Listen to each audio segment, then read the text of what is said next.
Welcome to the Voodoo Power Podcast. Welcome to Plates and Pancakes. We're sitting down today with John Patrick. Coach Patrick is the strength and conditioning coach at Seckinger High School.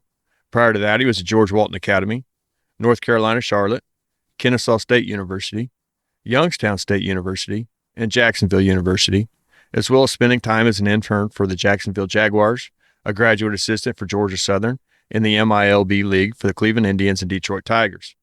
Patrick is a graduate of Mount Union College, where he earned his bachelor's degree in exercise science, and he earned a master's degree in kinesiology from Georgia Southern. He is NSCA registered strength and conditioning coach with a distinction, NSCA certified strength and conditioning specialist, NSCA tactical strength and conditioning facilitator, functional movement screen certified, ISSA certified sports nutritionist, and USAW sports performance coach. So welcome to the show. No, I appreciate it. I mean, it's a lot of alphabets after my name, but it's great to be on here and great to chat. Yeah, we were talking just a little bit pre-show. Whenever I was getting ready, I went through some of your stuff. Man, you have some just unbelievable stuff out there that's well worth the time to read. I appreciate it. Yeah, I try to put stuff on different social media sites or whatnot. It's difficult at times just with work, but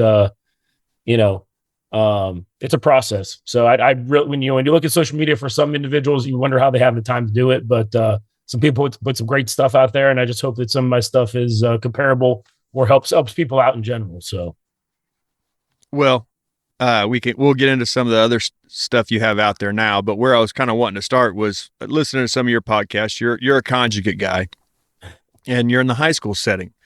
So setting up a good conjugate system in a high school weight room with time restrictions, athletes that want to be there, athletes that don't want to be there.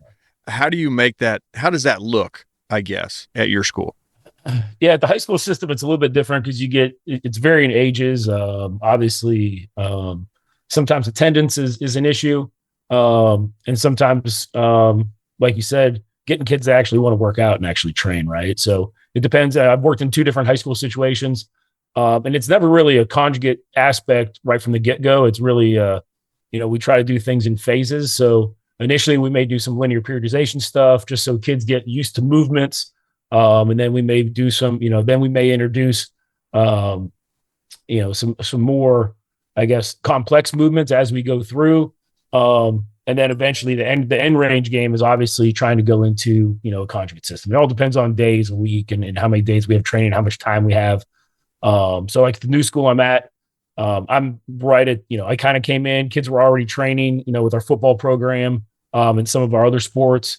So I'm pretty much, the school's only 3 years old. So, they had a strength coach, the initial about the first semester, and then some things happened. He left. So I'm truly, I guess, the second strength coach, but I'm trying to implement more of some type of system, right? So this will be the first time we actually have athlete only classes, which is huge also. So these are kids that actually have to work out just because their sports, they're going to be required to do so through their sports. But back to the training side, I mean, the biggest thing is picking out what exercise you're going to do from a conjugate standpoint. So what you do have equipment for, if you're going to do specialty exercises, what they're going to do, what they're going to be, are you going to include accommodator resistance? Are the kids ready for accommodator resistance? And then picking the most simplistic movements, right? I think it's a big thing. We do we'll do some trap bar in the beginning, trap bar deadlift in the beginning, just to learn on, knee bend movements and learning how to squat correctly. Because I think trap bar is more of a knee bend movement than actual posterior chain, back movement like a deadlift. But then from there, when we pull any kind of deadlift, we'll pull sumo. We're not going to do any conventional deadlift just because it's a lot easier. And we'll usually go double overhand until the grip goes out, and then we'll switch grips. If they're an overhead throwing athlete, we always have their overhand, whatever hand they throw with, be their overhand. So there's no aspect as far as tension on that. As far as the bicep goes, we box squat be one of our main movements. So, originally, we'll teach them how to squat with box and how to do that, just with a goblet.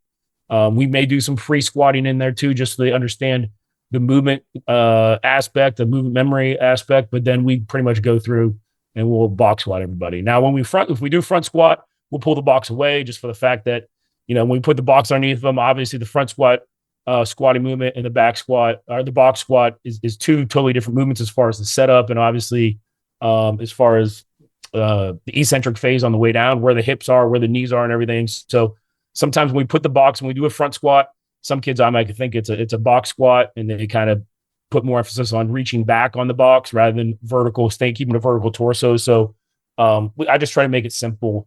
And we have some right now. We've done.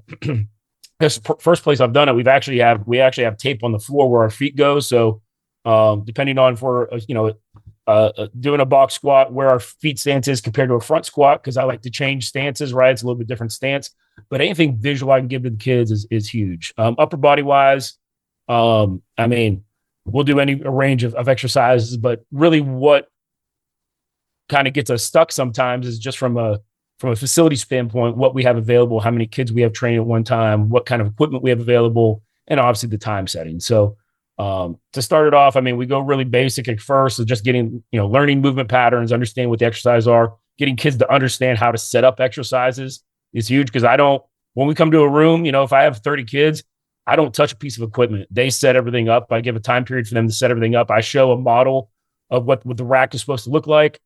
As soon as the first person enters the door, I hit the timer. And then they set up the room exactly like that first rack. So I don't touch anything. Where in a college setting a long time ago, you'd have, okay, hey, we need all the squat bars need to have a certain weight on them. All this needs, it's kind of, why not have the kids do that? Because they're going to be stripping the weight down. So have them set it up too. That way they know how to set everything up. But I mean, getting back to training, I mean, we usually go, once we get those advanced, we'll break everything up into like a basic, like an element. I really hate to say novice, but it's more of a novice and then intermediate and then advanced program. The advanced are individuals that are moving into the conjugate system.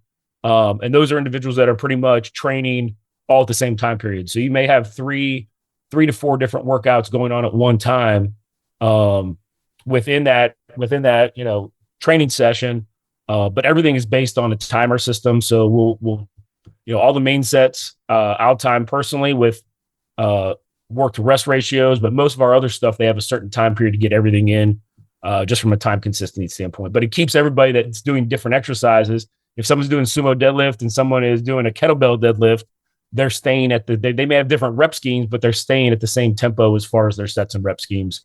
And we kind of control that a little bit as far as that kind of stuff. So that's made it easier from an aspect as far as implementing the program, instead of just being a free for all and kids not getting, if you have 8 sets of 2 or whatever, and kids aren't getting the sets in a certain time period, or they're just talking in between sets, and the training intensity just isn't there, we can kind of control that a little bit. So, but for the most part, I mean, the rotation of exercises is dependent upon, I guess, one block from another, right? Just like anything else. But I really don't, there's certain movements we just don't do from max effort. Obviously, like good mornings, we're not doing max effort good mornings with high school kids. Even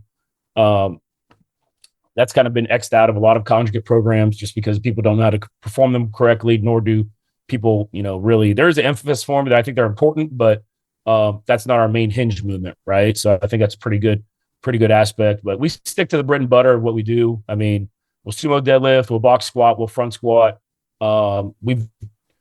We've gone to an application of doing a lot more single leg work stuff with safety squat bars, like the single leg, split squat, banded or whatnot, working on speed strength aspects on some of our dynamic days. Instead of getting away from our speed squats, we'll do more single leg stuff, just being explosive. But plyos are always in there. And we always try to test some type of plyometric or some type of movement aspect daily. So we try to get two jumping movements a week and 2 sprinting movements a week. Sometimes that doesn't work out, just because if, we have to go outside to sprint. So if it's something that it's raining or something like that, it's not going to work. So that we kind of just get some kind of data from that aspect, that we can have competition boards and from those standpoints, if that makes sense. So that's a basic, I guess, aspect. I mean, it's all really dependent. Like what I do at one school is totally different what I do at another school. What I did at the college realm, totally different than at the high school level as far as mentality goes. So it's not like, I'm getting a manual of like 5-3-1 and running 5-3-1, or if I'm getting something, Nate Harvey's conjugate, aspect and running that. It's like I'm trying to devise something that's good for the individuals that we have. I just can't, take a round peg and drive it into a square hole. Some kids will acclimate to that, but in the long run, if I know I'm going to have a high school kid for 4 years, I'd rather slow cook that process and, rather than just try to throw them in the fire right away, if that makes sense. So now a conjugate, you're bringing up all the strength aspects that you need at the same time. Right. So are you looking at the gym is what you're wanting to bring up, or are you talking to a sports coach looking out across the field saying, okay, maybe you got some wrestlers, weak hips, not able to throw kids. Okay, I'm going to try to bring that strength aspect up. How are you dividing what your accessories are and what you're trying to build? Yeah, I mean, the biggest thing is I try to find, at George Walton Academy, what I did to devise our room. And I was there for 3 years, and I had a really good, I guess we're co-directors. I said he was the O-line coach. He was, really good guy. Carter Smith, awesome guy.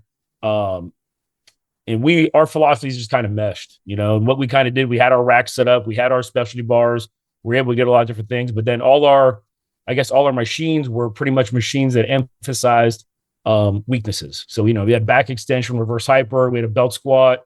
We were looking to get a back attack. We had like a bear squat. We had a lot of different machine, leg curl, leg extension, staying leg curl, whatever. And we would just, okay, hey, this kid has X, Y, and Z deficiency. Once you're done, we'll throw you on this machine. You'll do so many reps or sets on this machine, So it was kind of devised like that. And we had small enough groups that we could do stuff like that. I'm really big on, and it's different than private sector too, right? So private sector, you're not going to have 30 kids at one time, right? So you can pretty much devise stuff and you can individually really reset some individuals as far as based off their main movement and what their weaknesses are. If I got, right now during the summer, we had 2 football groups. We had a developmental group and we had an old group, and both of them had 46 to 56 guys in them, right? With a room that was maybe, we had 16 racks, but that's still not, some racks had four people on it, right? So what we have to do is devise, and I'm really about structure, especially when you're working with high school kids. They need as much structure as possible. So a lot of our accessory work will just be things that I pinpoint from, a functional standpoint that they need, right? They need glute strength. They need hamstring strength. They need hamstring mobility. They need hip mobility, upper body wise. They just need hypertrophy. They need to be bigger and thicker, and anything from a hypertrophy standpoint is going to carry over, hopefully to a strength standpoint eventually, as far as structural integrity and be able to handle a little bit more weight. So those are things like I look at. I just physically see them practice and I go, hey, okay, well, this individual needs this individual needs that. And I kind of, from a more of a body, I don't want to say bodybuilding, but more of a hypertrophy, overall aesthetic standpoint, that's how I advise some of our accessory work, if that makes sense, because those high school kids are prime time as far as growing goes. And one guy might, he might put on 10 pounds in a month, right? Like it's just crazy how some of these kids, if they're eating correctly and doing what they need to do. So I'm trying to go from that aspect. It'd be awesome if I had, specific, and eventually we can work into, if once everybody gets to a higher ground, we can work in some different accessory movements. Like, okay, hey, group A, you're doing this as an accessory. Group B, you can do this, and we can switch across room. The thing is, you have to trust the kids that they're going to go over there and they're going to work and they're going to do what they need to do, right? So that's how I devise accessory work, if that makes sense. I don't get to, and a lot of our athletes kind of cross sports too. They play multiple sports. So we have a lot of wrestlers that play football. We have some basketball players that play football. Obviously, all of our track team pretty much comes and plays. Very few that just run track, and that's it. So everything kind of has to carry over. And it's all going to be, I wish I would say that it could be that specific as far as sports specificity, but I don't think it's really needed that freshman or sophomore year. I think once they start physically maturing and growing and picking the sports that they really want to play and maybe getting to that next level as far as getting a collegiate offer, then you can really specialize in really making things really more structured, more specific as far as strength training goes. They already have a lot of these kids already have specificity, especially, soccer players, basketball players. They're doing more tactical stuff outside of school just because of travel ball and everything like that. And that's fantastic. So once they actually,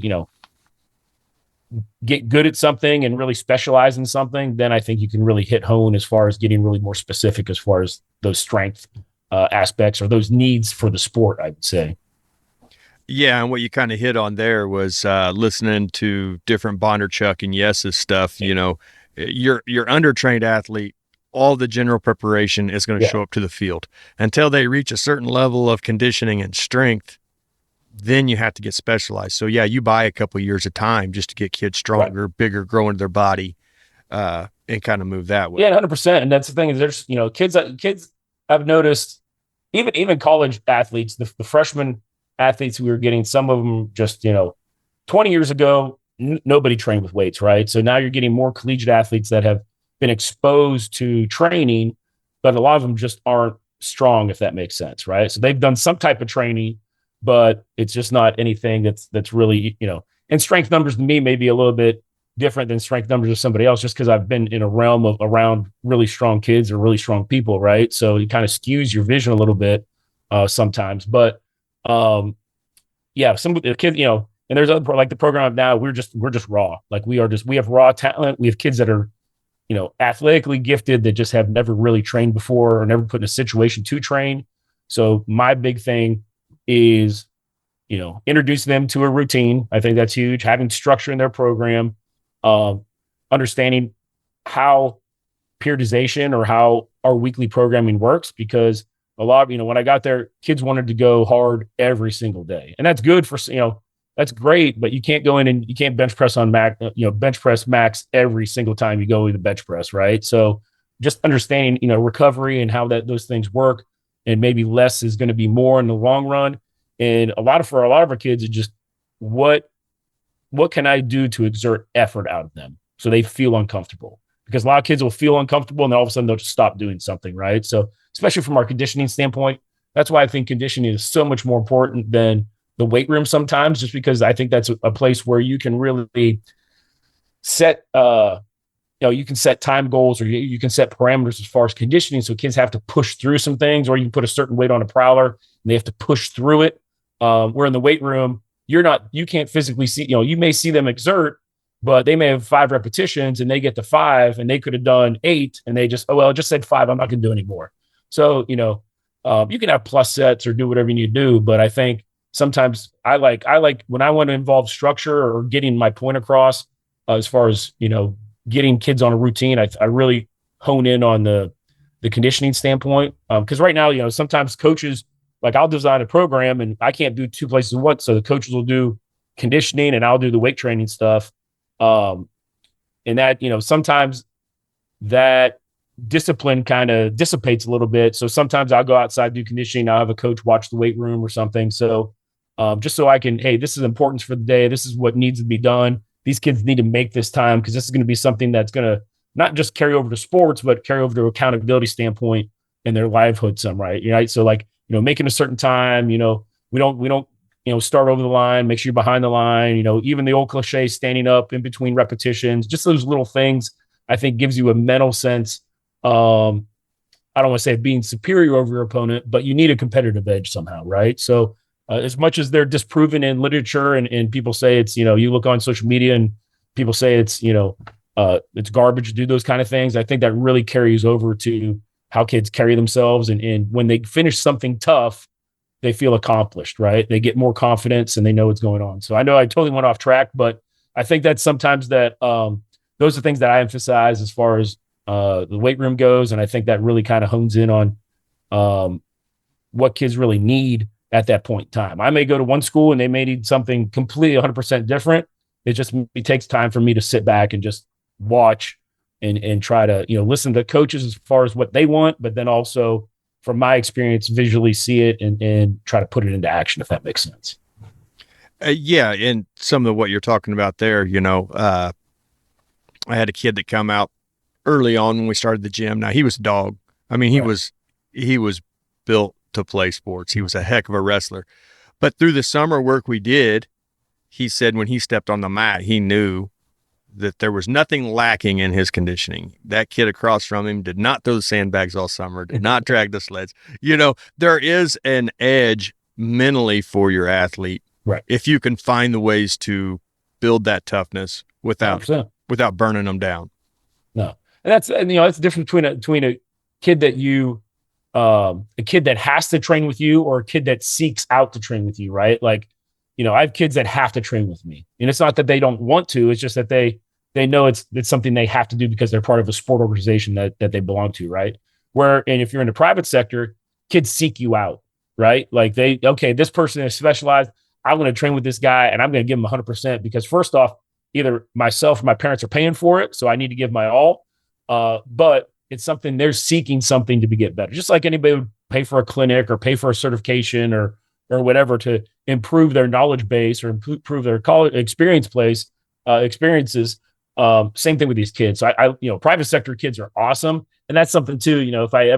I don't really train kids outside of work really, and I wouldn't do that within the school system that I work. But I live 50 minutes from the school that I work at, so around my area, like I work at a gym that part time just because I'm around high school kids all day. I need to be around other people that I can relate to, right? So like I'll train kids there and stuff, and it's they're coming to pay for something, and you can really see the ones that really want to improve rather the ones that mom or dad are just pretty much putting there just to keep them busy for an hour, right? So I think that's a huge tangible too, is those kids that really want to improve and really put the work in, they're going to come to you really. I got kids that come up to me and go, hey, they don't go to YouTube or whatever. They go to, hey, what coach can I stay after and can I do this? Can you work with me on this? And I'm like, yeah, let's do it, man. We got time. Let's do it. Or they say, hey, I'm going to the gym tonight. What can I do? That's not going to interfere with what we're doing tomorrow. They understand that. Whereas other kids will be like,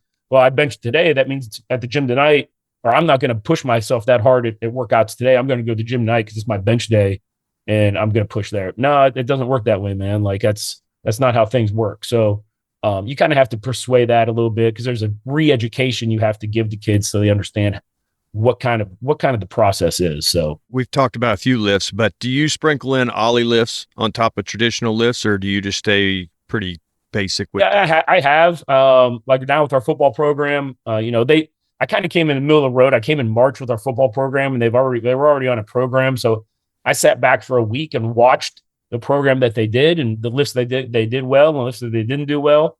And got, the coach said, hey, we've been doing Olympic lifts. I want to do Olympic lifts. So I've continued doing Olympics with that group.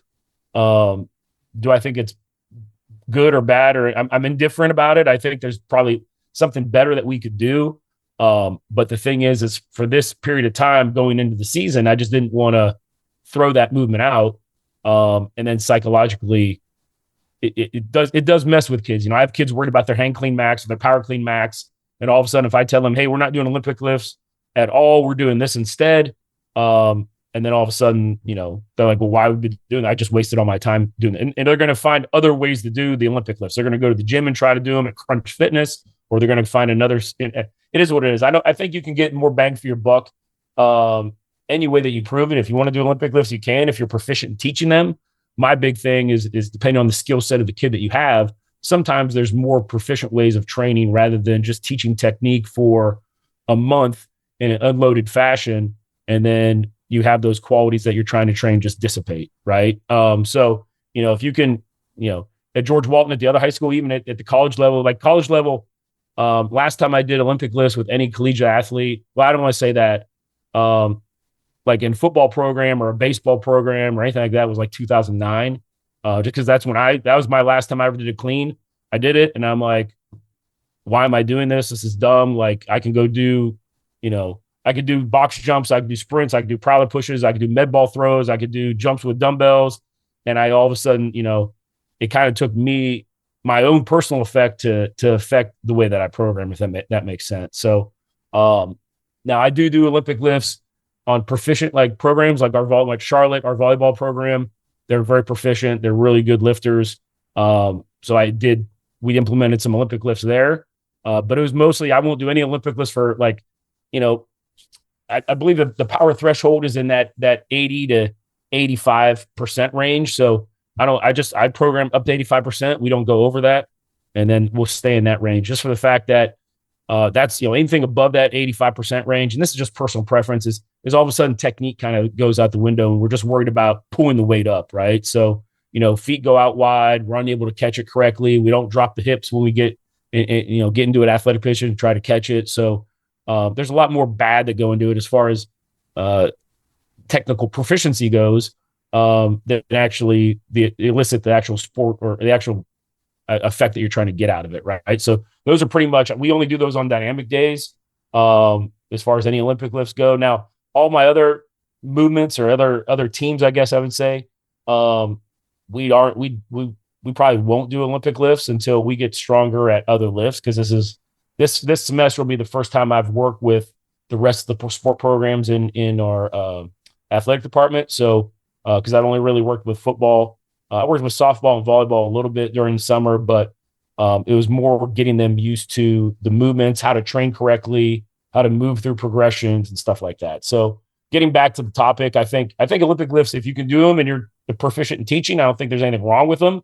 But you need to know your audience and what's going to carry over the most to your sport program, right? So baseball, I don't play any baseball player. I don't play with Olympic lifts. I don't think it's even worthwhile, just for the fact that, I've seen plenty of kids, spraying their wrist, or maybe when they catch it clean, they drop down and their elbow hits their knee, they break their wrist, like little things like that. And plus, a lot of kids just whine continuously because the front rack position, it's just an uncomfortable position, right? So I don't want to hear a kid whining all day. So I'm going to move to something that's going to be a little bit more, that we can get a little bit more benefit out of, if that makes sense. So, our weighted jumps, our sprints, we may do barbell jump, loaded barbell jumps. We may do trap bar jumps. Any kind of accommodating resistance with bands is obviously going to work on that speed strength aspect. So anyway, there's other ways to skin a cat besides just doing Olympic lifts. So, well, moving into accommodating resistance. So I stalked your LinkedIn. Yeah. Kind of went through, when I was building the bio, kind of looked at where you'd been and what you'd done. And you have quite a few PDFs on there. And one of them is accommodating resistance PDF that kind of breaks down your ideas on using it, where to put it, things like that. So accommodating resistance, it's not just band and chains. There's other ways to hit that function. So what are some other things that you might use if an athlete's not ready for the band or chains? 100%. And some programs don't have bands and chains, right? Like they can't afford them. It's not feasible. And that's perfectly okay. It's not an issue at all. Even little things, and people think it's always accommodating resistance you have to attach on the bar, but you can wear things that are going to help increase velocity, increase power production, knee sleeves, elbow sleeves, depending on how tight they are, they're going to give you a little bit of boost, right? Wrist wraps are going to give you a little bit of boost just because of the stability aspect of the wrist. I think I did in my own training one time. I'm just like, okay, hey, let me bench and let me put a weight on there, and I'll wear no wrist wraps, and then I'll put wrist wraps on, right? And I think there was like a tenth of a power increase or something like that. So I'm like, all right, well, it's beneficial. So that means once if I'm training for strength or power, it's going to be beneficial in any manner, just because I have an extra sense of stability, right? So I think that's huge. One thing, and people think I'm crazy sometimes, but in the collegiate realm, I worked for a coach his name is Jim Durning. He's assistant at Georgia State now, but we would use the old Inzer champion suits, and it looked like a wrestling singlet, right? It doesn't give you much pop or anything, but we would go to our guys and go, hey, this is, if you want to get your lifts up, this is when I was at Charlotte, and I'm like, if you want to get your lifts up, and this is going to be a form of accommodating resistance. So we would have kids that they would give us it was only cost, I think we got a deal, it was like $35 or $40 and it lasts you the whole year, if not longer. So I think I've had one for mine for like, I don't know, 6 years, right? So depending on how much you wear it, but it gives you and even multi-ply gear I think is important. We can go into powerlifting and talk about multi-gear compared to raw, and I think that there is a benefit wearing any type of gear to get your lifts up, just from an acclimation standpoint of holding that weight on your shoulders and getting used to the neurological system, getting used to those weights. But getting back to the champion briefs, we would put that on guys every time we squatted and deadlifted, just for the fact that it saved our hips. We wouldn't have to take and put chains on the bar, because we roughly gauged that the briefs added about 50 to 60 pounds to any of our lifts. So if it's something that we wanted to increase accommodating resistance, we would just put heavier weight on and put the briefs on.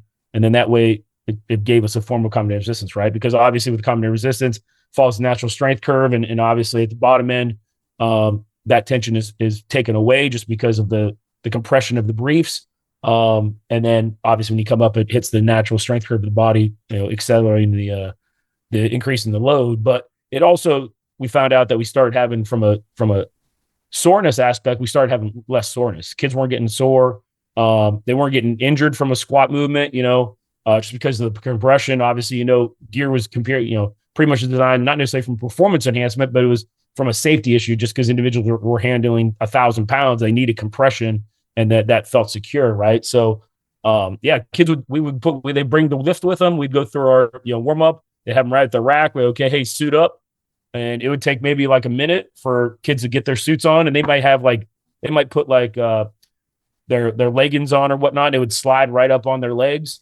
And it wouldn't be, it wouldn't be like you see on in gyms or wherever you're just trying to pull two guys on each side and they're lifting them off the ground or anything like that. These are things that they could just put on by themselves.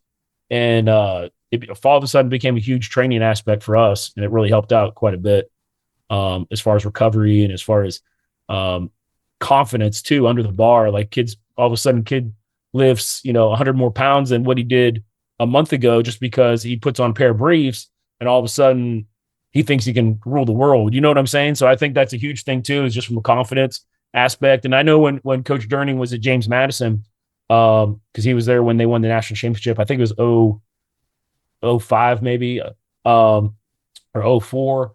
And I know they did it with women's sport teams too. They did it with swimming, and they did it with some other programs like that. I think that was something, if I had the opportunity to do that and our kids were really, really technically proficient, I would do it in a heartbeat, and there's other college programs. You hear people doing stuff like that with their programs, but it's just something that you just have to be consistent with, and guys will buy into it. And even in my own training, using it, like wear and tear wise, it's huge. Whenever I box squat, I wear briefs no matter what, just because of the compression standpoint. And I think as an older individual or an older athlete, safety and being able to do what you used to do before is a positive thing, right? So anything that can prolong that effect is huge, and it's been beneficial for my own personal use. So I try to implement that and give that to the kids. Slingshots, you could do a slingshot, or now they have F8s and stuff like that. I think some people get a benefit out of the slingshot, some people don't. You can even get like a light band and double it up and put it on your elbows, and it'll act like a slingshot. So little things like that, I think are huge. Anything that's going to be able to increase that neurological emphasis at the top of handling that excessive load, but then you're able to explode through a little bit more, right? So, and I worked for the individual that invented the bands, Dick Hartzell. I worked for him back in the 90s, in the late 90s, right out of college. So he was kind of like the first, that's when, Donnie met with him, and, Donnie Thompson met with him. And that's when he just got into the West Side, and got into Louis and stuff like that. So there's 2 years that I traveled around with him, and we did clinics, and we went to every football convention and tried to sell bands and get them across to people. And people were just like, we don't need these. They used them more for sprinting stuff and stretching than they did for actually weight training from accommodative resistance. That's what actually got me into baseball. Professional baseball was the Cleveland Indians were one of the first ones to actually do a stretching program with the bands, and they needed someone to implement that with their program. And I went there with the Indians and the Tigers, and I helped implement from a warm-up perspective. That's the only time we used them. You know what I'm saying? So, because it was such taboo to use them on anything else, no one really, Dr. Shepard was the first one to use them down at Liberty University. And then he sent a video to Coach Hartzell. And then, Liberty was pretty much the one that they started doing cleans with them. This was like in 95 or 96 or something like that. Like I remember, like Hartzell pulled me in the office and he's like, "Hey, check this video. It's a VHS tape." He put it in the recorder, and all of a sudden they have, it's like they're in a rec center, and they have average green bands hanging down from the top of the rack, and a guy's doing cleans with them. And then he goes over and does squats with them. And he's like, "What do you think about this?" And I'm like, you should go down and talk to the guy, and see if he's onto something. There was no research behind it or no science behind it or anything like that. And it was just something that someone did. And then eventually people did research later on behind it to show the benefits of it.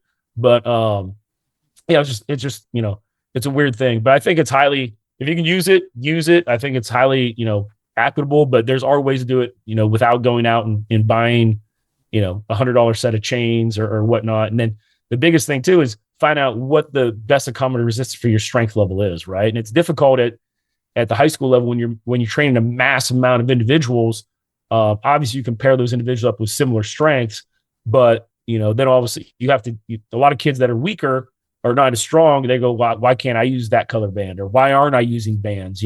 So it is what it is. But you can still do compensatory acceleration without bands, just from the plyometric specific, as far as doing overload eccentrics, right? Like just doing beating hammer. His literature doing a lot of isodynamic work, overcoming a dynamic and then moving into, or an ISO and then moving into more of a dynamic capability. But obviously it takes a high skill set for some kids, and some kids aren't just ready for that. But there's a lot of different ways you can accommodate. We've even done, ISO dynamic wise, you get in a split squat position and someone presses down on a guy's shoulders, you stand behind them, and then, they're pressing. It's not 100%, but it's overcoming that isometric, and then you let go and then they go into a rebound, right? So little things like that do some, perception stuff as far as that neurological perception is huge. So. Well, you just covered an enormous amount of ground here, so I'm going to try to break it all out. I tend to ramble sometimes, so just because I get on a topic and then I start talking and stuff comes out. So yeah, whatever we need to backtrack on, I'm more than happy to. So no, it's great because I'd had some questions leading down them, so you really opened the door up. So ironically enough, me and Ross Gardner had a conversation this week. It was about belts. Belts do the same thing. If Yep. you work up to where you're uncomfortable, but then the belt allows the body to get used to more weight that you wouldn't be able to do without a belt. So that kind of fell in exactly what you're talking about with the briefs and all that. It's a form of accommodating resistance. But I'd also heard Ed Cohn talk about this in his training. So he knew if he was going to be prepping for a meet, if he was going to be doing sets of 8s for 5 weeks, and then doing sets of 5 for 5 weeks, and then doing sets of 3 for 5 weeks. Well, he knew that set of 3s he was going to do for 5 weeks was going to be brutal on him. So after he finished his 5 week, he would take the weight that he was going to use for 3s, and he would do that with bands or knee wraps to prepare the body for the load he was getting ready to get under. Yeah.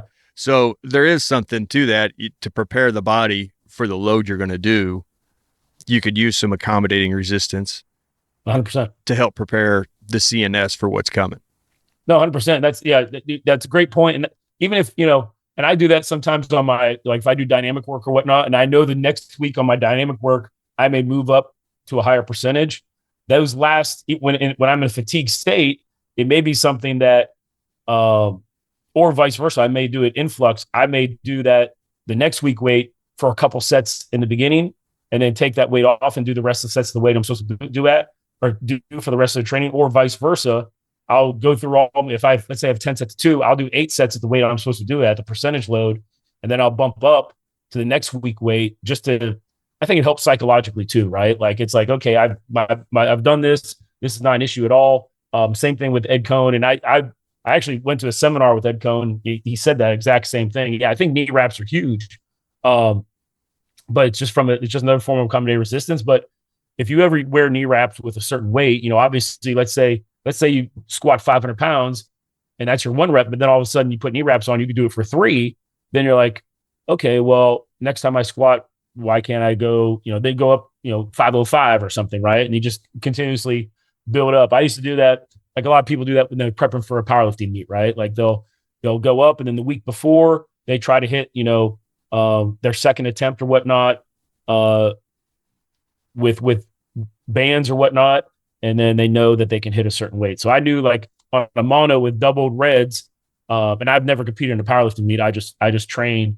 I knew that if I hit a certain weight for a triple with bands, reverse bands, that I could hit a certain weight for a single. It was like automatic, like every single time. So, and that's just, it just happened to be on that monolith because everything's different from a reverse band perspective. But I knew that going up to it, like if I was training for a certain max or whatnot, okay, if I hit, 550 for a triple with red bands, I know I can hit 550 for a single. And it just gave you that confidence level to do so. Right. So, or be very similar to training with knee wraps. But I think knee wraps are a huge I mean, they're a big help, just like knee sleeves and anything else. I mean, anything you can get on quick and do it. We don't have, a ton of time sometimes. So it's just, in your own training, you can do whatever you want to do. If you want to take 3 minutes to wrap your knees, and that's perfectly okay. But sometimes 3 minutes, a high school setting is a set or two of trying to get exercise in. So, but I think it's huge. I mean, just try. And that thing is personal, you can go off what somebody else says, and just like Ross with the belts and stuff like that. It's another form of common resistance. It could be something that you just go, okay, hey, I go up to a heavy 3 set, and then I go do that same weight, like a drop down set, but I put a belt on or something, just to get more repetition. It's all about overload. And sometimes bands and chains get a bad rap. People don't understand what they really do for you, or they automatically assume that you're a power lifter if you're using these things, but it's all about a performance enhancer as far as from an athletic standpoint. So that's why I kind of, I've had plenty of strength coaches that go to me and go, well, you train with this guy or you train this way, so you're a power lifter, so we're not looking for that on our staff. We don't need that kind of person on our staff. Well, it's not that I'm a power lifter. It's that I do that type of training for myself, but sometimes my athletes are going to get a different type of training just because I understand what their needs are during certain times of their aspects. So I think a lot of people get pigeonholed just because, oh, you're bands and chains, you're a power lifter, so you're automatically, that's not what we do, So, but I think, like you said, I mean, yeah, Ross is a great dude. He's a good coach, and I've talked to him numerous times, and he does a really good job. And just having those interactions is good because all of a sudden it starts sparking that conversation, those interest levels. So, and now the one thing with accommodating resistance, and you touched on it a little bit too, so I'm going to grab it as well as a question, but accommodating resistance alters the strength curve. What you can do is you can take a barbell and essentially make that isokinetic, because you can adjust that where it's going to be the same through that whole lift. You're not going to get a coast point. How important is that for an athlete? Yeah, I think it's huge. I think the biggest thing is, like I get back to it before, right? I think it's all a confidence issue. And if individual feels a certain weight, let's say we're doing dynamic work with a certain weight on there. And I always refer to dynamic weight just because we don't do a lot of max effort work with bands or chains at the high school level for max effort. So I usually do that on dynamic work. But if we can go and kid goes, okay, hey, you're putting, you have 185 on the bar, and then you have 100 pounds of bands on there. It's 285. And he says, okay, well, I'm moving this, and you have, if you have velocity hooked up or whatever you're doing, you're hooking it at the same speed. Then all of a sudden, a kid puts 285 of real weight on the bar, and it's moving just as fast. And plus, there's less wear and tear of the body as far as physical stress goes, because he feels as if when he's doing dynamic work, it's intense, but it's not something that is it's not like a heavy 3 rep or anything, right? Like it's not something that's just going to totally tax you for the rest of the workout. So I think that's huge, just because I think then all of a sudden that confidence level builds up, and then we can spend more time recovering for our next event or what we're doing. Right. So I think it's a great aspect, just because that isokinetic aspect is needed in stretch reflex, is needed in athletics. And the more that we can train that emphasis and be reactive, hopefully the more athletic the individual can be. So.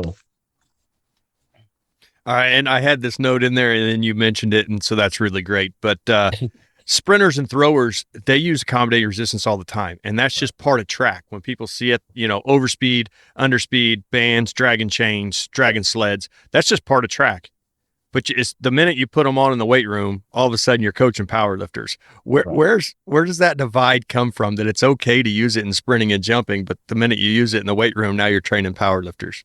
Yeah, I don't know where that comes from really. And the thing is even at the collegiate level, a lot of throws coaches are the lifting coaches for track and field, right? So a lot of strength coaches that are in the collegiate realm, there's very rare a lot of them work with the throwers, just because the throws coach wants to have control over the throwers all the time. So I was lucky enough to work with a couple of throws coaches and see what they've done, see what they do as far as programming and stuff like that. And I mean, it's straight. I mean, just like you said, I mean, they're very big into those things, and even like the field events, like you said, whether it's a high jump or a long jumper or anything like that, like they're doing ballistic movements all the time. So I think it's really what you're exposed to, right? most of the training that we do is it should be based off track and field, or it has been from originally, from Charlie Francis to anybody that's been Stuart McGillen, to all these individuals, that Lauren Seagraves, that's where most of these individuals got their information to train our athletes, right? So it's just the thing that's being exposed to, and I think it's just a nuance that a lot of people aren't really comfortable with doing things in the weight room from that standpoint, because there is either they don't have experience in that, or they just don't understand, how it's going to carry over to the track or whatnot. So I think it just really takes a re-education standpoint of the new norm, right? So like like big program now, all high school coaches are doing like the Feed the Cats program, right? So everybody wants to do, velocity-based football and all this stuff. And that stuff's not new to anybody. It's just something that someone's packaged it and they're selling it. These individuals have bought into it. And most of it's a lot of just social media hype. But for the most part, it's nothing new. If you've been around track and field or understand what's going on, it's a correlation that someone's just put it into writing and someone's thought it's the godsend, right? So it's just a matter of what people are exposed to, and usually people are like to learn at a surface value, so they like to see something and go, hey, I can implement that, instead of seeing that and go, okay, how'd that person come up with that? Where'd they get information? And they do a deeper dive, right? So those people that they initially see it off of get the credit, and they don't go behind the scenes to see that it's been done since the 1950s or something. You know what I'm saying? So that's just the way it is. And it's pretty prominent, I think, across the board at every level. I think sometimes college, they can do a lot, individuals getting into the field, they do a really good job trying to find the understanding of things, the why, but you'll see it at the high school level all the time. Someone's like, well, someone's doing this. Okay, I'm going to buy this, and now I can implement it with individuals. I know how to do it since I bought it. No, you don't. You just know what that person's regurgitated to a piece of paper. You don't know anything of how they actually implement it. There's plenty of athletes that they've been trained by a certain coach that has a certain program out there. And I've gone to him and go, well, hey, you trained with so-and-so. How was it doing this program? We never did that program. Well, what'd you do? Oh, this is the training that we did. And it's nothing like the training program that the individual has been selling, if that makes sense. You know what I'm saying? So you kind of have to, that's why you need to travel to visit people. You need to see what's going on. You need to understand, part of my education process, I grew up in the era where, we're watching Arnold Schwarzenegger, we're watching, Sylvester Stallone and Rocky, and we have He-Man figures that, it's persona that bigger is better to us. It's ingrained. It's pretty much ingrained in our head that, that being muscular is awesome. So, I fell in love with the gym, and I went to the gym, and even the high school, I'd go into gyms, and wherever I move to a new town, I seek a gym that has the strongest people. And then I go and I talk to them, and I ask, I might train with them. And then I try to find out as much information that they have about how they got strong. And then they may have no formal education on training or the body or anything. I've done this for 15 years. This is what's worked. And okay, well, I want to know those things, So it's about that, I hate saying under the bar experience, but it's really about finding those individuals that you kind of see something that you want to learn about, right? And then all of a sudden you seek out those individuals and you just hone in on it, and not necessarily become obsessive about it, but you find out those dudes and you just keep on picking their brains and hang out with them and be around them and just suck in as much knowledge as you possibly can. And it's cool if you want to go to I go to plenty of colleges and meet guys, or go to high schools and talk to them. And I think that's fantastic too, because that gives an idea as far as the human resource standpoint. Okay, what are they doing with limited resources? What are they doing with limited staff? What can they do with, how are their kids acting? Okay, how are their kids acting that way? How can we get our kids up to that same level or that same standard? Like the implementation program aspect is huge. Okay, how can you train 50 individuals on 10 racks in 50 minutes? Like that's the really important stuff from those standpoints. Just that room, that how to control the room aspect. But I mean, there's always going to be someone out there bigger, faster, and stronger that you don't see behind the scenes that you just need to seek out and find out information from. So I think that's huge as far as carryover goes. Is just, track and field. You want to know about track and field and what they're doing? Okay, go visit them. Go see, Dan Paff down in Arizona. Go see, Lawrence Seagraves, wherever he is. You can find him somewhere. Obviously Charlie Francis passed away, but you can find his information out there and just find somebody. If you have a track coach at your school, go talk to them, see what they're doing training wise or who they get their resources from. And now all of a sudden you could interpret that and try to put it into what you're programming, if that makes sense. So now what I like about the accommodating resistance, and I've probably noticed it as kids seem to get faster, is the eccentric loading it creates, but also if you're really intent on getting those athletes to be faster over speed eccentrics, always be pushing that tempo. That way that stop at the bottom is bigger. I think I've seen the best carryover there in athletes. I know you'd written a little bit about it. What do you think about the eccentrics and how that plays into it? No, it's huge. I think eccentrics are obviously those are the brakes, right? Like eccentrics are the brakes of everything, whether we're sprinting, whether we're jumping, how we decelerate, how we change direction. It's all about eccentric. So the more we can overemphasize the eccentric is huge. And that's sometimes with dynamic work. If you're doing dynamic work, I try to start with a certain weight. And I think some people overshoot dynamic work sometimes as far as percentages go. And then if they want to use bands or chains, they kind of overshoot it because they lose the contrast of that overspeed eccentric, and all of a sudden becomes a submaximal lift, if that makes sense. So, the overspeed eccentric is you have to almost drop, aggressively, and then come to a descent and then fire back up. So you're working both ranges of movement, where a lot of people will, their max effort squat eccentric and their dynamic eccentric on a box squat looks similar, but then they come up fast. No, not the same thing, right? Like it's something where that overspeed eccentric, like you have to, and that's where if an individual is moving the same speed as their max effort squat on dynamic squat, okay, well, we need to emphasize the posterior chain a little bit more. We need to, you know what I'm saying? Like we need to emphasize and get that stronger, because right now we're stronger coming out of the hole. Everybody's worried about velocity as far as coming out of the hole and finding that peak velocity or average velocity. But the thing is eccentrically, you should almost have a velocity going on the way down. So that way you could measure how fast the overspeed eccentric on the way down and then coming up, right? Because that's the major emphasis of the movement. I wouldn't really say the most important part of the movement is going up. It's really the speed on the way down. And I have that problem when I squat. I'm a very slow eccentric squatter on the way down. And that's every time I squat with, somebody, they yell at me faster as far as coming down to the box, because I'm wasting all my energy. If I'm doing a max effort lift, I'm wasting all my energy going down to try to reverse it. Right. So I think it's huge. I mean, I think it carries over to if you're looking from an athletic standpoint, I think it carries over, but that's where you really had to emphasize posterior chain work.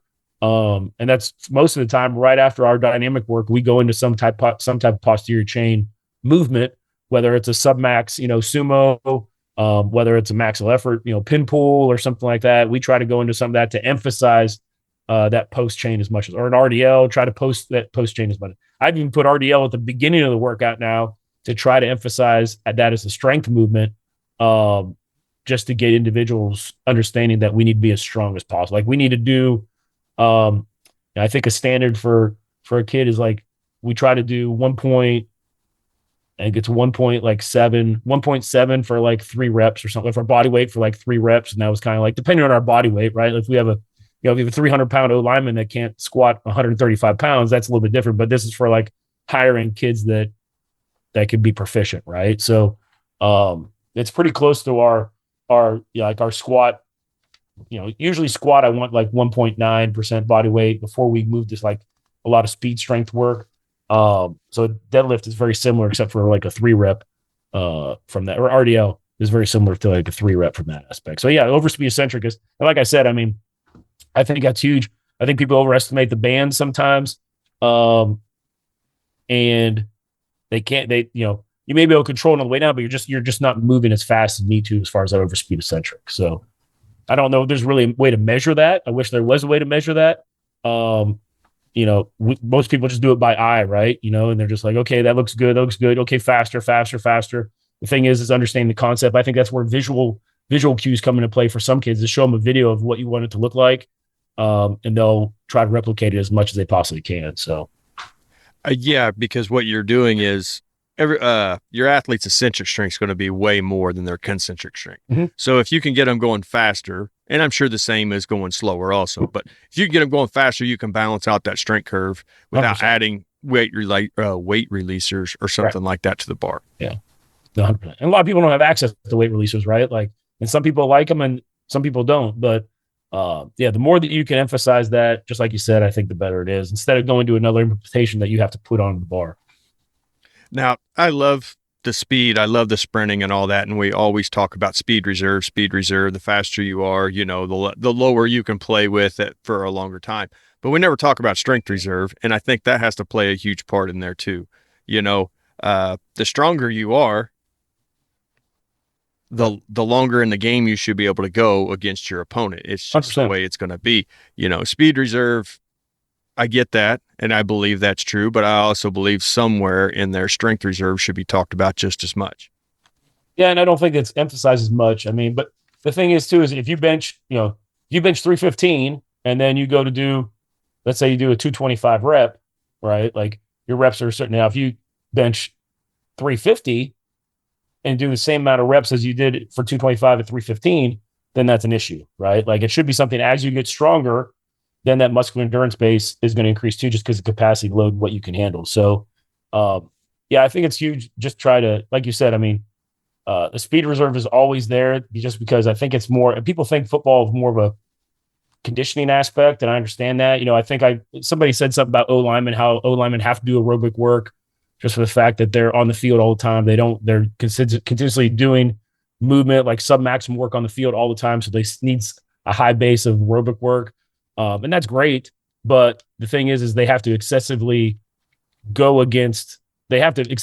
against the load continuous more and more rather than just the ground of what some other players do, right? It's just like if I have to exert 300-pound press to push a 300-pound individual, and now I have to try to move them. So now I have to double that or even triple that, depending on what it is. So strength is essential in those manners. So in my experience, now this, I've only seen so much, but I've yet to see conditioning beat strength. Right. It just seems like it takes all of your conditioning to hang with the guy that's stronger. He may walk the line huffing and puffing and, right. You're like, all right, I got him. But he's so much stronger that he negates that. Yeah. And once you get to the higher, like at collegiate level, once you get to the higher levels, like conditioning becomes so less just for the fact that, like there's during gameplay, obviously there's TV timeouts. Like if you're on a national level, there's even NFL, there's TV timeouts, there's halftime. Like you're only playing one way most of the time, so there's plenty of time to recover in between those bouts. So conditioning, it really comes into play, I guess, at lower levels sometimes when there isn't those extra breaks. But then usually at those lower levels, you see individuals that maybe just aren't as they may be strong, but I think across the board they may not be as strong as or explosive as they may be more at the D3 level or like the high school level.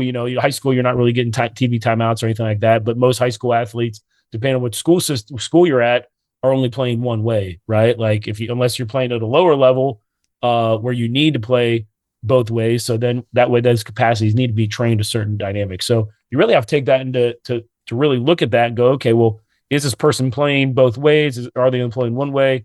How often are they getting rest intervals? How often are they even in the game? Maybe they're just in a third down package or something like that. They only have to go they're only playing 5 times a quarter or something like that. Like, I don't think anybody goes that specific. They kind of train a lot of general aspects like we talked about earlier, but it'd be interesting to see just based off gameplay and stuff like that at different levels, how much of the strength component and how much the conditioning component really come into play. All right, so now you're starting down another path I'd had, and so this is really great. We'll kick it off this way. You have a team of athletes, and like you just mentioned, some are only third down packages. Some are your young athletes that may be only special teams. Your bruisers are getting both sides of the ball, maybe some special team stuff. They're taking some hits. Well, now you go back to the weight room. You have to figure out how to manage that so that the guy's not getting as much playing time are growing so that they can grow into playing time. So 100%. when you look across your weight room and you're talking to a sport coach, how do you develop that where your freshman, sophomore, they're going hard? Your seniors, maybe they're not so much.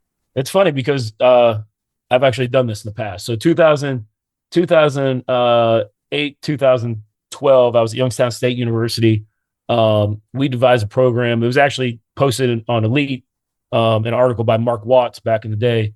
But we devised a program where we categorized our rep ranges and our volume depended on how many plays an individual got in a game, right? So we had like a restore program, we had a maintain, and we had a gain. So at the time, our coach said we got a new coach that came in, and he didn't want there to be like he brought in his own recruits, right? So his own recruits came in. He didn't want them to feel as if they were separate from the starters because a lot of them maybe redshirted or something like that. So he wanted to combine everybody into one group. So we all trained together as a team. And there was no like early morning lift or there was no like developmental lift or anything like that. Right. So we brought in kids and we had different lifts throughout the day, just depending on class schedule, but everybody was trained in one group, starters, non-starters, everybody. So we devised this program based on sets and rep schemes. They had exercise choices. So, if we're doing Olympic lifts, it may be something, okay, you could do a hang clean, or we brought in our track high jump pits, and we had room to put those in right next to our weight room. So you could either do that, or you could do another type of triple extension. And what we did for another type of triple extension, we did a overhead backward med ball toss, except when they threw it, they extended and they laid out into the pit, if that made sense, right? So we had choices as far as exercise choices. Now, individuals that maybe didn't travel or didn't get into gameplay, they didn't have a choice. We said, okay, if you're doing Olympic lift, you're doing Olympic lift. If you're not doing this over here just for the quality. So, and then everybody else kind of had a choice just because we had such a trust issue with our athletes that we understood where they're coming from. So I was the only person that actually traveled with the team. So I understood who was just playing, special teams, how many plays offense was getting, how many plays on the field defense was getting. So I knew all that kind of information. So we would come in like our active recovery day was on Sunday. We didn't really have a day off. Kids still came in. We did some type of mobility work. And then I pretty much from Saturday night, I pretty much emphasized who was going to be in each roster. So when they came in on Sunday, they saw what they're pretty much going to be for that day. So some of our seniors, like we had a senior that got picked up in like the third round of the draft or something like that. High end dude, he was a safety. Like we all had communication aspects that they had to come and say like, hey, coach, my lower body's like I'm like totally done today. I need to do like restoration. Okay, we'll do restoration today. And then we can pick her up, then at least once you get one gain workout like this week, and then way you can maintain some type of strength level or whatnot. So it kind of correlated with that. Took a lot of communication, a lot of trust with a lot of individuals. But I also had a huge staff. So like I had six individuals. I only had 3 full-time individuals. And then I put trust on to like student interns and interns coming in. So each one of us had like a specific group. So, I had 2 full-times, myself and another individual did like all our outside the box individuals. So our wide receivers, DBs, safeties, individuals like that, like skill guys. So me and another guy did them, and we split them up. One would have older guys, one would have younger guys. So they're with us the whole entire time that we trained. And then we had an old intern that did just quarterbacks. We had an intern just did kickers and like specialists. And then we had on the other side, we had one full-time and one like volunteer assistant that was certified. They did all the inside the box guys, all the big guys, and they split it up the same way. So we had 6 dudes running it. And the way we devised the program is everybody had their area that they pretty much programmed for that specific unit. And we did it for 4-week blocks. And every 3rd week we would come together and we would meet and talk about what the next block was going to be. And we would all give information towards each other. I wouldn't be like, no, you're not doing this or not doing that. But we would just make sure it was systematic along our philosophy range.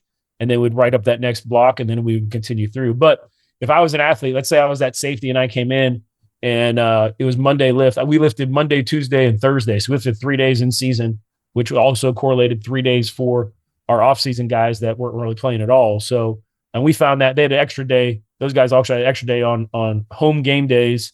They lifted on Saturday mornings too. So, but we would come in. So if I'm the safety and I come in on Monday morning and I'm still trying to recover from a game on Saturday, I would come in, and that was usually our like our total body day. So we might do an Olympic lift. We're doing total body every single day because it's a 3-day week, but that was our main emphasis with total body. So we'd come in and he'd be like, okay, hey, my lower body's like still really beat up. Like, what should I do? So he would do the restore sets and reps for the exercise scheme. And he'd do some other recovery stuff on top of that. But then if his upper body was feeling good for the upper body movement of the day, he would go over and do maintain or gain. And then if something else on the other end, if it was feeling, if he needed to do more high rep stuff to just promote recovery, he would do that, or he would do the sets rep for some auxiliary stuff. So it was really a communicative standpoint as far as that goes. And it worked out. I mean, it worked out pretty well for us as far as like guys that, because we pretty much tested the 85% strength curve as we went in. I think it was like the ninth or 10th week of the season. And I think upper body wise, I think we had like 88% of the guys maintain their 85% strength or get stronger. Because obviously sometimes upper body injuries are a little bit more than lower body, especially with O linemen.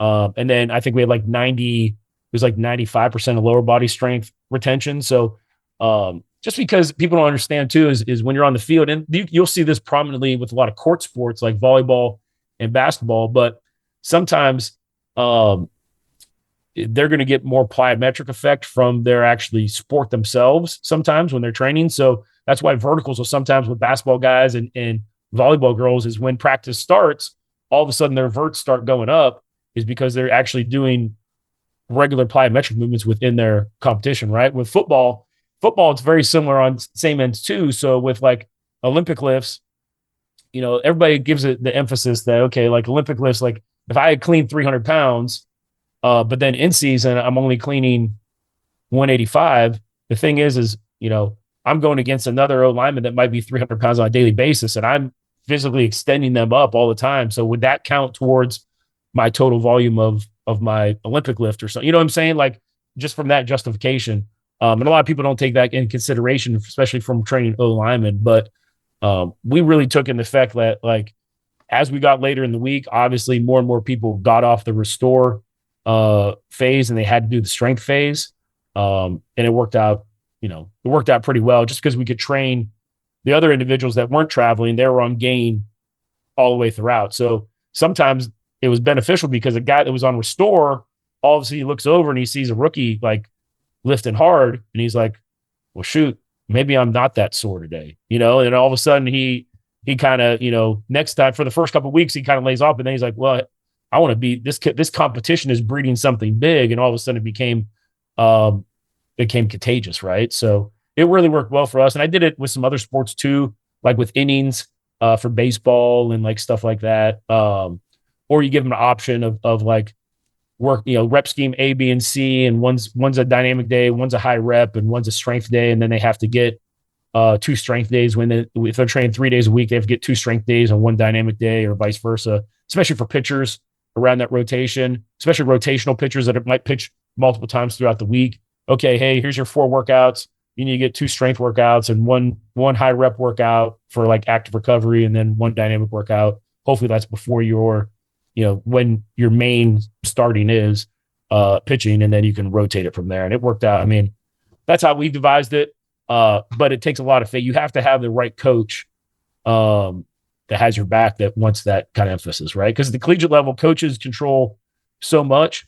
That's why I tell people all the time, like Buddy Morris was a Pitt 3 times, and people say, Buddy Morris is a great coach and produces great athletes, and he'll he'll say in some of his talks that he's not a great coach. He just had really, really good athletes that he worked with at Pitt.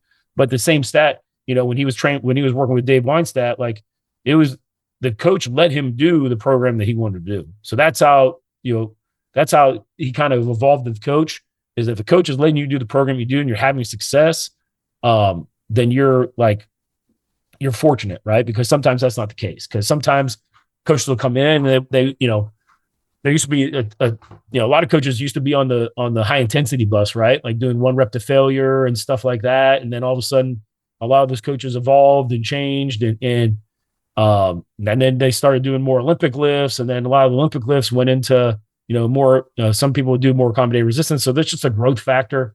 But you're only as successful as what your coach is going to allow you to do, or what they're going to dictate what you do. That's why the head guys rarely program anymore. Like at the higher levels, they rarely do any programming. Usually their assistants do the programming, because that person is, you pretty much, I want to say, I hate to use the word culture, but that individual is kind of like the individual that is like, he's kind of overseeing everything and making sure that there's other things besides strength conditioning he's worried about, you know what I'm saying, from an administrative standpoint. So, but yeah, I mean, we're successful at that level, and it's something at the high school level, devising those different levels, like training, going off training age rather than actual sport, I think is a little bit beneficial, because you can gauge stuff like what we do for competition days. Like we still lift on competition days in high school. We just modify the volume or modify what we do.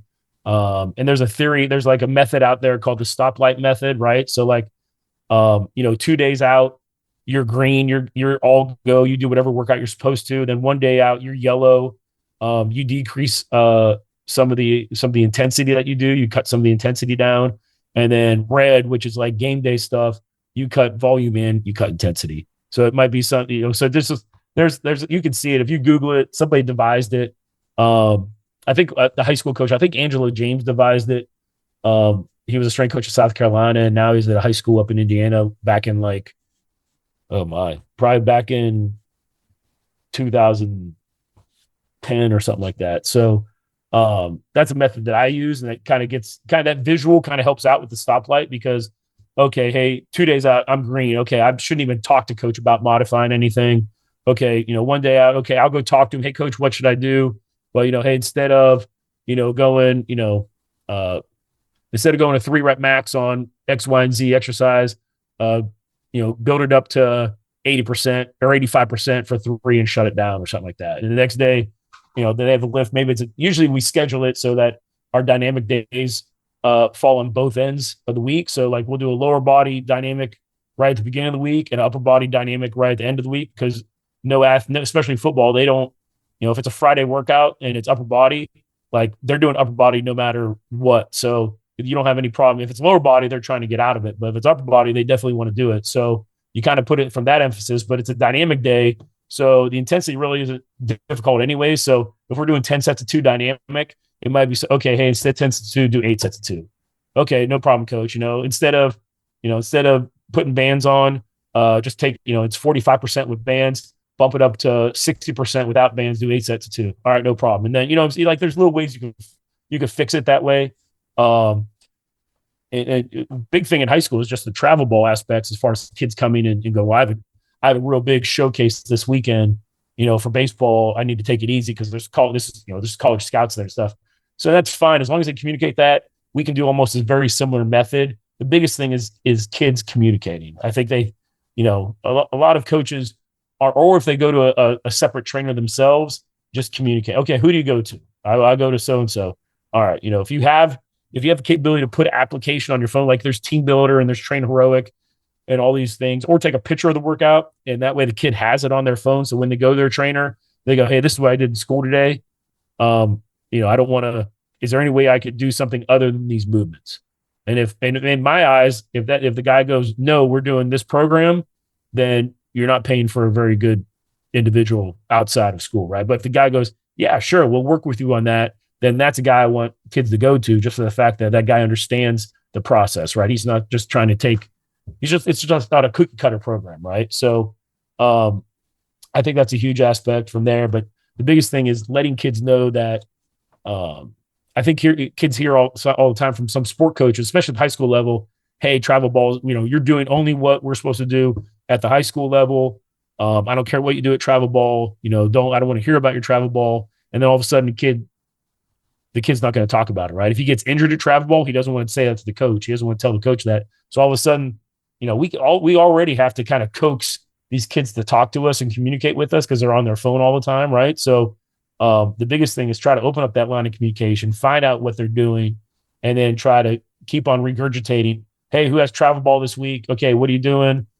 Just trying to open up that instead of just being one track minded that whatever happens on our campus or in our room is the only thing that matters. You kind of had to broaden out because there's 1,000 different things, that these kids are doing on a daily basis. Their schedules are packed. So, but yeah, getting back to the topic, I think changing those things up so that you are flexible with programming. And that's one reason we do the conjugate is so flexible that if you're stuck with a linear periodization scheme or something like that, hey, I'm just training hypertrophy and then strength and then power for a certain period of time, then it kind of just messes up the whole scheme of things because our training is not training year round at any level, unless you're training with the Olympics, right, is not a straight periodized program. It's going to be undulated in some manner.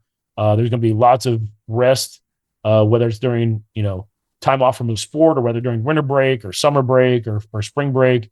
It's never a true consistent training period. So as long as you have some type of undulated training that's a conjugate like realm, it's even easy to plug and play some of those things. So early on in that conversation, you said something that stood out. Yep. And I hadn't thought about it. I think about it in my throwers, but I never thought about it in my other athletes, right? So if their sport is demanding vertical jumps, if their sport is a lineman, like you said, and is demanding a clean type movement, if you're doing too much of that in the weight room, you're double dipping. And then once you hit peak, that's the only place you can go from peak is down. So then you see the de-evolution of all the strength that you put in that summer. Very true. So looking out at that, I guess when you see the peak drop, you need to change your exercises to help build what's going on in the field. So as opposed to maybe take the clean out and add a front squat in or something like that would help keep that clean going. Is that kind of what I think that's key. You kind of have to digest it and be like, okay, what, since I'm not in that position, I don't know what that kid's going through from a physicality standpoint, right? I don't know how they're recovering. I don't know what they're doing.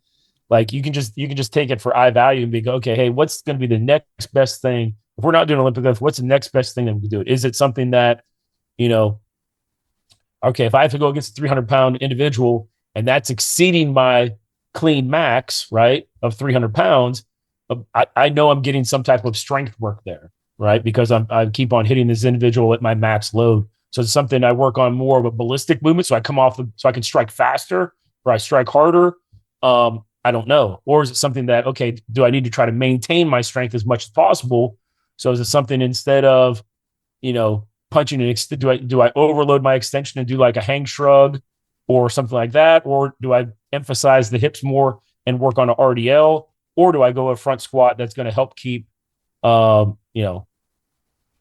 anything from that aspect? Some people go, okay, hey, if I'm an O lineman, if I put my hand in the dirt is different. If I'm a pass set O lineman, then if I'm a pass set O lineman, I should only hang clean. If I would put my hand in the dirt all the time, then I should only power clean.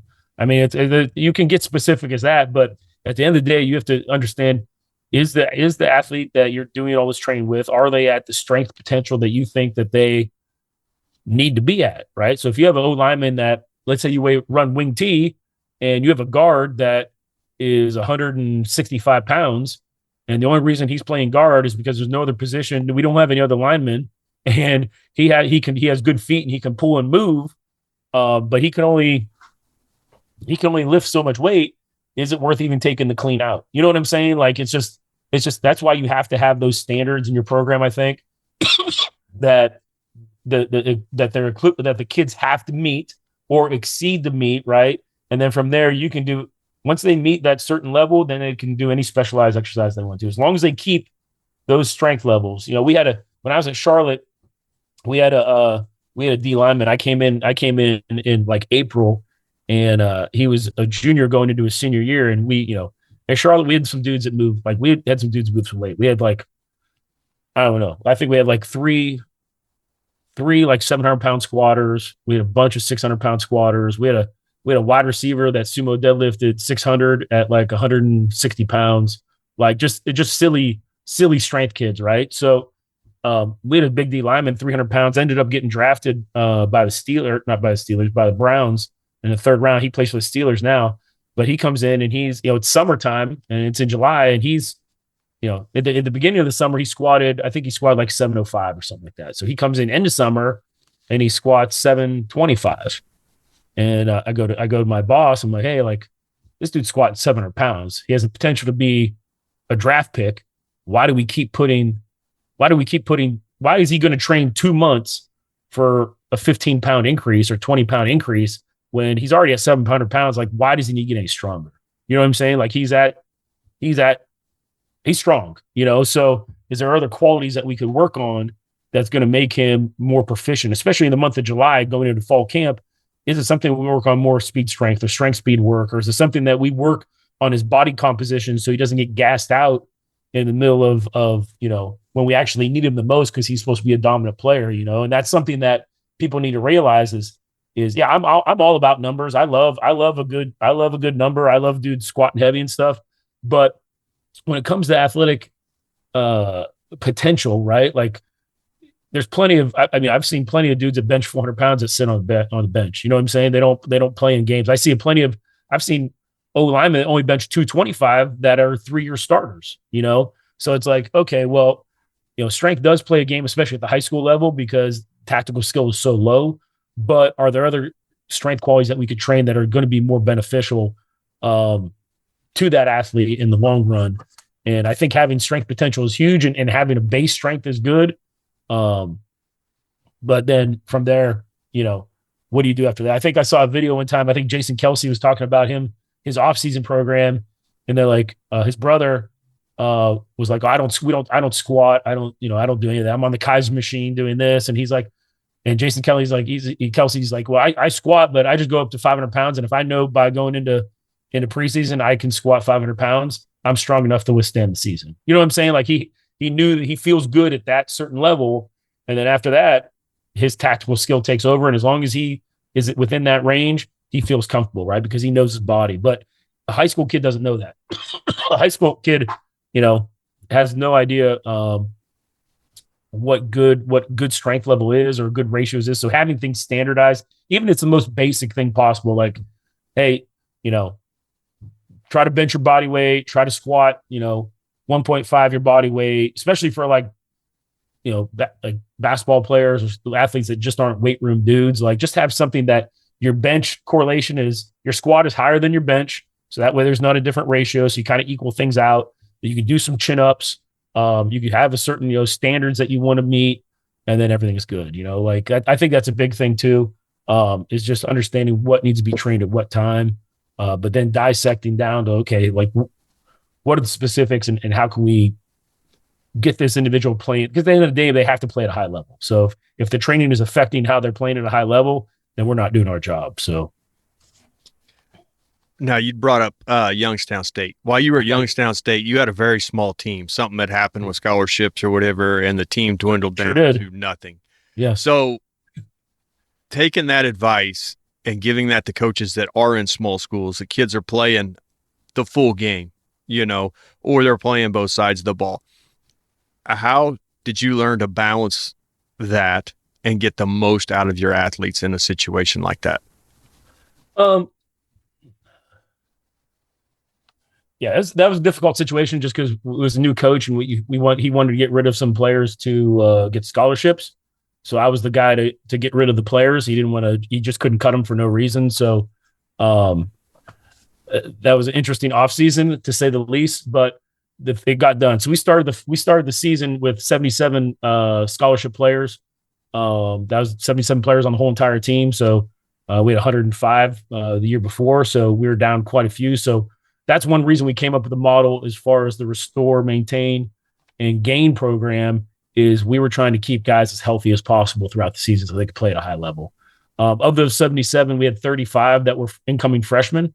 So that was a difficult thing because we need to keep our upperclassmen as healthy as possible because those were the guys that were going to take the blunt of the wear and tear. So that's why I had a really good relationship with those guys.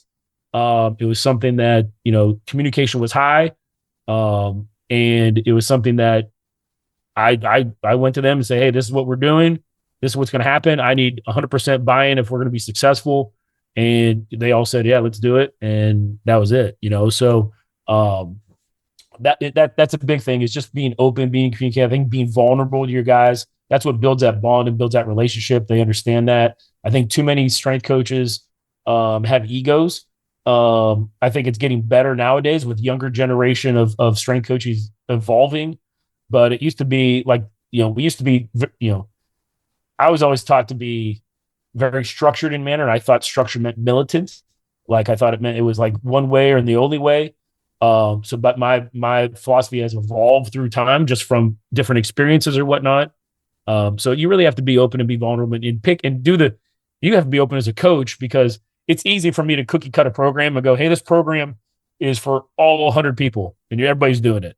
All right. Well, I have to understand from my head sense, that's not understandable, because we have different positions, but then we also have different training ages within that. Right. So, okay, now I'm going to break it down by position. Okay. You can break it down position. Well, even if you break down position, you still have different training ages within that position. So you kind of have to even individualize even more down to that level. So at those higher level programs, whether it's higher level, collegiate programs or higher level professional programs, it becomes minute. You can take more data sets because you have to individualize that program down to minute level for those individuals.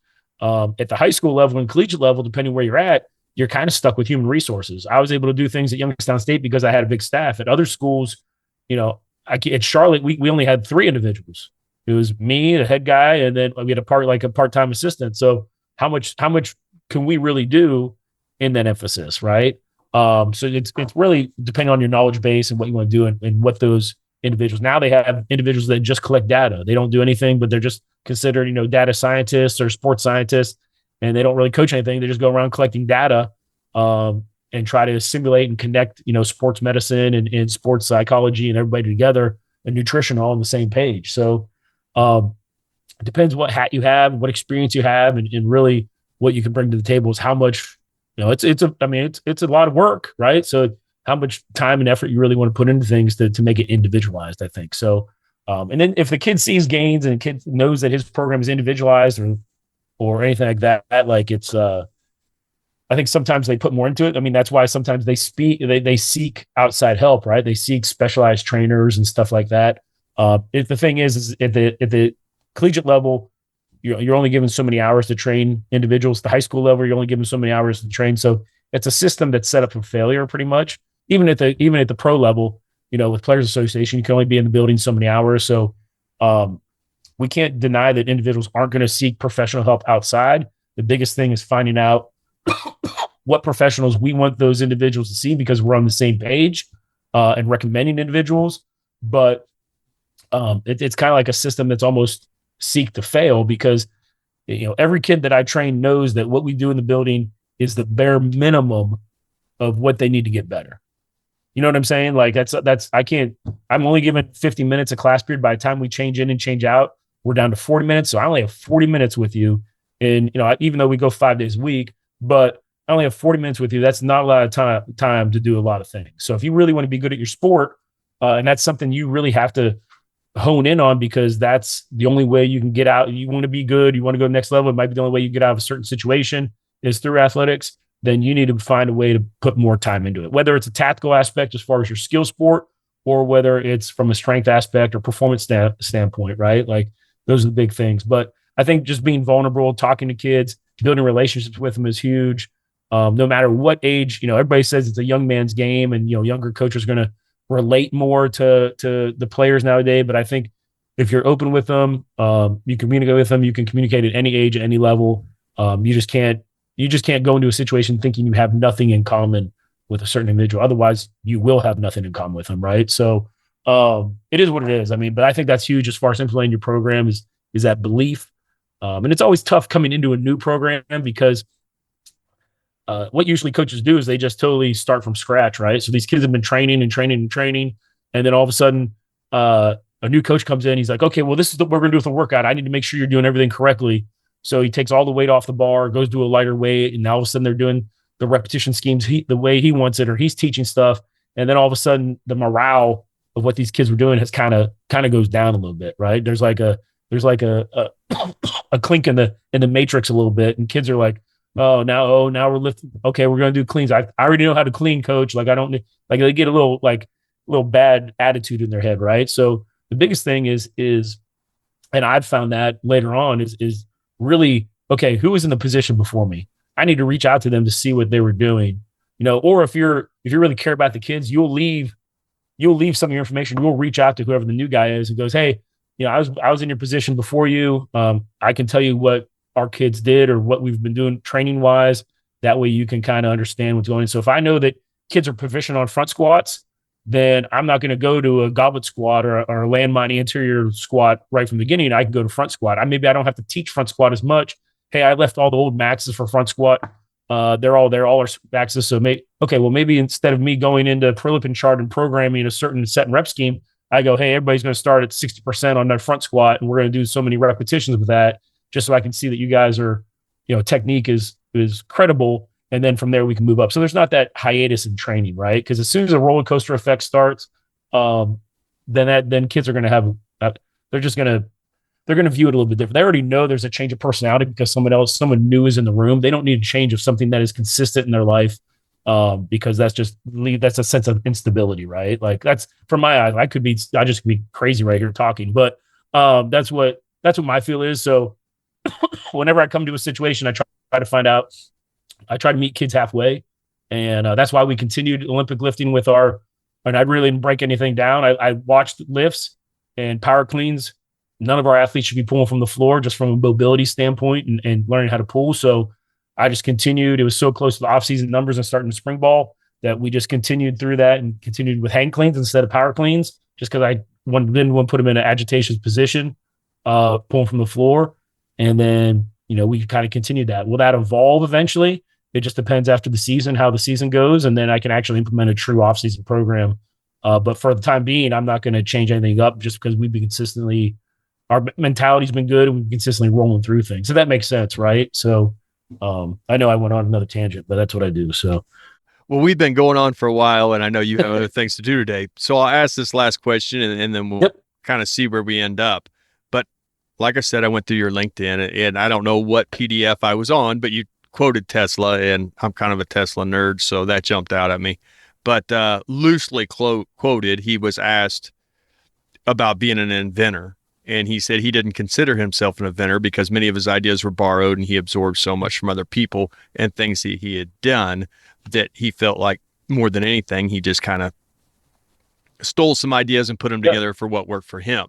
So learning to be a sponge, take other people's ideas, put them into what you do, keeping yourself adaptable. How important has that been in your career? Oh, it's been huge. I mean, early in my career, I think getting into my career and find out what really a strength coach was, that was helpful, right? Just trying to seek out. I came up in the profession when there was no internet, so I had to try to meet people that were strength coaches. I was blessed to have a really good high school strength coach, who's also our football coach. We were doing things that people are trying to start doing things. Like all we did during high school was Hatfield squats. We did Hatfield squats with safety squat bar. We did our jump stretch squats on our jump stretch bases. We did with a combination resistance. We did trap bar deadlift. We didn't do Olympic lifts. And we were strong kid. Like we got strong, where you see a lot of that evolution is happening now, going back to Hatfield squats or more people commonly doing them in their programs, and trap bar deadlifts are big. So, and that was back in the mid 90s. And I don't think a lot of people were doing that at the time. And then what happened was if we were going on to play college ball, then the coach would come and take us and go, okay, you're going to have to learn how to back squat. You're going to have to learn how to front squat. This is how you do this. Because he knew once we get to college, they're just going to have us go from new technique anyways, right? So at least we had some type of strength base underneath of us. And then moving through college or whatnot, I think I had some really good mentors that kind of showed me how it was more of a business than just training athletes, right? Like it's something that you have to, really, it's a business oriented aspect.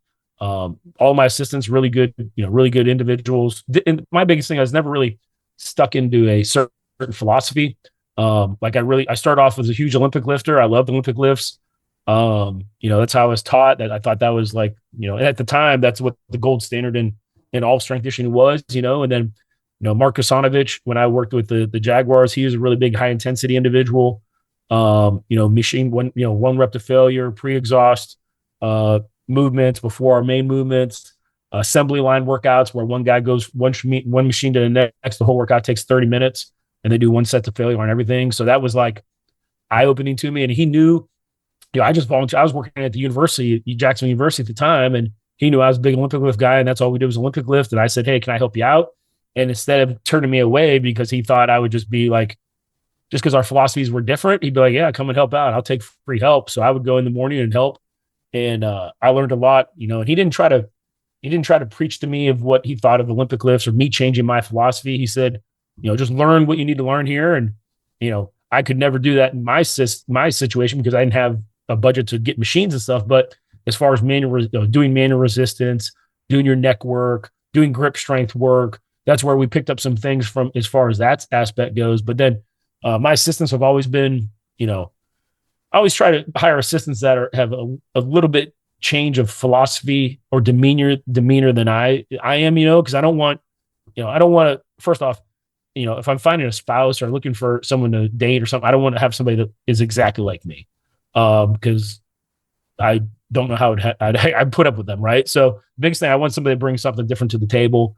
So that's why I look in assistants too. So, just finding different individuals, and those individuals bringing those, I knew about Westside Barbell. I knew about the conjugate system back in the 90s. I just never implemented it, just for that time process. Oh, they're a bunch of powerlifters. What do they know about training athletes? Right. But then I had an intern come to me in 09,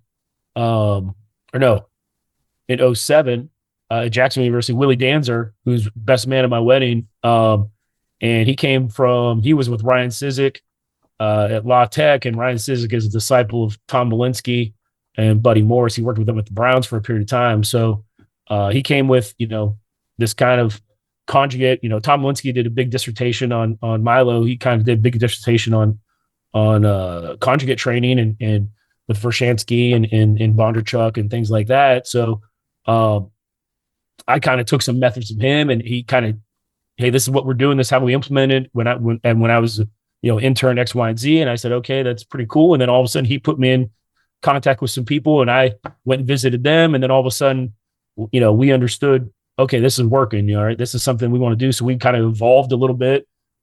He went to Youngstown State with me.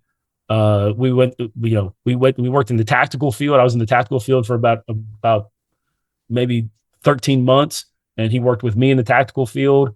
And then he's still in the tactical field now, but it's something that we've evolved. And, I've hired some other assistants that were within our affiliate, when I was at Youngstown State, because I knew they knew what I wanted, right? The scheme, we had a scheme that worked really well. So that system has evolved once I went to Charlotte, once I went to Kennesaw and went to Charlotte. And now at the high school level, it's kind of regressed just for the fact that we're working a little bit different athletes. So we have to do more teaching. But it's still the same system overall. But like I told you earlier, I visit, I don't even know. I might visit, it's kind of gotten a little bit less, but I might visit like 6, 7 universities a year just to go visit, talk to people on the phone. There's so much you could talk through social media and meet people and stuff like that.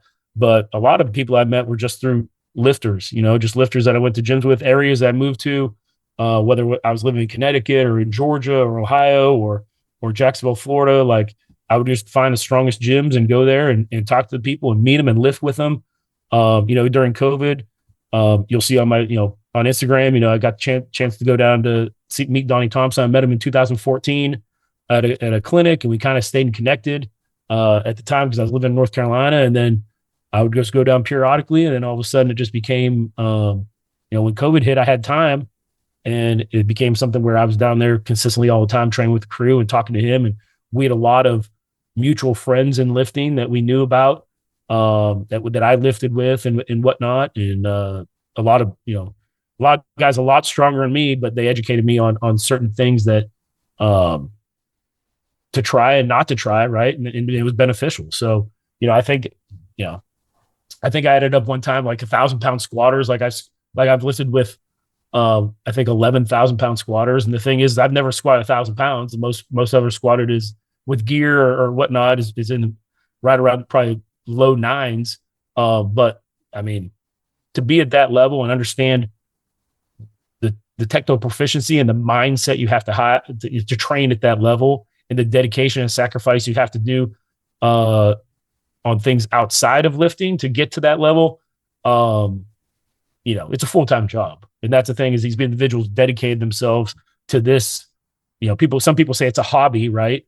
But it's something that is proficient to them, and is really important to them. And I was a part of that, just to the sponge, just to try to get some of that information. So, breaking bread with people, sitting down, talking to them, that's the most illicit time to gain that information. And, it's hard in the lifting world, just because so many people are very standoffish. But when I went to go, train with Donnie and lift with that crew, like, it was, from the first day I was there, it was like I was part of the family. So we really absorbed each other's, energy, and really, shot ideas off one another and support one another, which I think is huge. Coaches supporting coaches, or lifters supporting lifters. I think that's the only way that things really evolve and growth happens. But I think it's important to, social media is huge. You're always scrolling through social media. I always save, like, I have 1,000 things saved on Instagram and like Twitter, like just little things, as far as like tidbits that maybe I want to do later on, or maybe that's a good idea. And I try to push that stuff out there whenever I have a camera. I don't, I'm mostly coaching, so I don't have a camera in my hand, but it's good. That's how things evolve, and that's how these conversations start, right? Just like how we've connected, and like how other people have connected. Same exact thing. It's all for betterment of the profession, and really trying to build off one another, I think. So. Well, Coach, I think this was a great interview podcast. Right. We covered a lot of ground and talked about some stuff that I haven't talked about too much on the show. I also think it's a little different than some of the other stuff I've heard you talk about on some of your podcasts. So yeah. I appreciate your time and sitting down and doing this. This has been wonderful. No, I appreciate you. I appreciate the time, and anytime. I like to talk, obviously. So anytime you want to talk, I'm always open. So. Well, thank you very much, Coach. And I hope you have a great rest of your day. You too. Take care.